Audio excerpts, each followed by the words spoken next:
Aluva CMRL ഓഫീസിലെ ED പരിശോധന കൂടി പൂർത്തിയായിട്ടുണ്ട്. നീണ്ട 12 മണിക്കൂർ പരിശോധനയാണ് എൻഫോഴ്സ്മെന്റ് ഡയറക്ടറേറ്റ് ഉദ്യോഗസ്ഥർ നടത്തിയത്. പരിശോധനയിൽ ഡിജിറ്റൽ തെളിവുകളും ഉദ്യോഗസ്ഥർ ശേഖരിച്ചു. ഇസത്ത് വിവരങ്ങൾ വച്ചിരുന്നു. ഇസത്ത്, ഈ സംസ്ഥാനത്ത് ഒട്ടാകെ തന്നെ ഈ CMRL കമ്പനിയുമായി ബന്ധപ്പെട്ടും വീണ വിജയനുമായിട്ടൊക്കെ ബന്ധപ്പെട്ടുള്ള എല്ലാ സ്ഥലങ്ങളിലും വീടുകളിലും അടക്കം പരിശോധനകൾ നടന്നതാണ്. ഇതിൽ വീടുകളിൽ നടത്തിയ പരിശോധനകളിലൊന്നും കാര്യമായി ഒന്നും കണ്ടെത്താൻ കഴിഞ്ഞില്ല.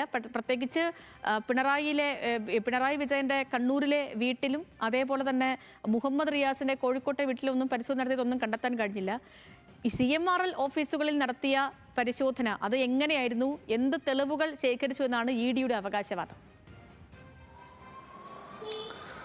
സേതുലക്ഷ്മി, ഏകദേശം 12 മണിക്കൂർ നീണ്ടു നിന്ന ഒരു പരിശോധനയായിരുന്നു CMRL ഓഫീസിന്റെ ഇവിടെ നടന്നുകൊണ്ടിരുന്നത്. ഇതിപ്പോൾ രണ്ടാമത്തെ തവണയാണ് CMRL ഓഫീസിൽ ഇത്തരം ഒരു പരിശോധന നടക്കുന്നത്. 12 മണിക്കൂറിന് ശേഷം മറ്റു സ്ഥലങ്ങളിൽ പരിശോധന പൂർത്തിയായതിനു ശേഷം ഇവിടെ പരിശോധന പൂർത്തിയായിട്ടില്ലായിരുന്നു. ഇപ്പോൾ അല്പസമയം മുമ്പാണ്, ഏകദേശം 6 മണിയോടുകൂടിയാണ് ഈ ഒരു പരിശോധന പൂർത്തിയായിരിക്കുന്നത്. ഇതിൽ നിന്നും ഇപ്പോൾ നമുക്ക് മനസ്സിലാക്കാൻ സാധിക്കുന്നത് ഡിജിറ്റൽ തെളിവുകളും അതുപോലെ തന്നെ പെൻഡ്രൈവും ഹാർഡ് ഡിസ്കും അടക്കം ലഭിച്ചിട്ടുണ്ട് എന്നാണ് നമുക്ക് മനസ്സിലാക്കാൻ സാധിക്കുന്നത്. മറ്റ് സ്ഥലങ്ങളിൽ പരിശോധന നടന്നപ്പോൾ കൂടുതൽ തെളിവുകളൊന്നും ലഭിച്ചിട്ടില്ലായിരുന്നു. ഇപ്പോൾ ഇവിടെ നിന്ന് പെൻഡ്രൈവുകൾ, അതായത് ED കൊണ്ടുപോയതിൽ നിരവധി പെൻഡ്രൈവുകളും അതുപോലെ ഹാർഡ് ഡിസ്കുകളും ഉണ്ടെന്നാണ് നമുക്ക് മനസ്സിലാക്കാൻ സാധിച്ചിരിക്കുന്നത്. സേതുലക്ഷ്മി, ശരി.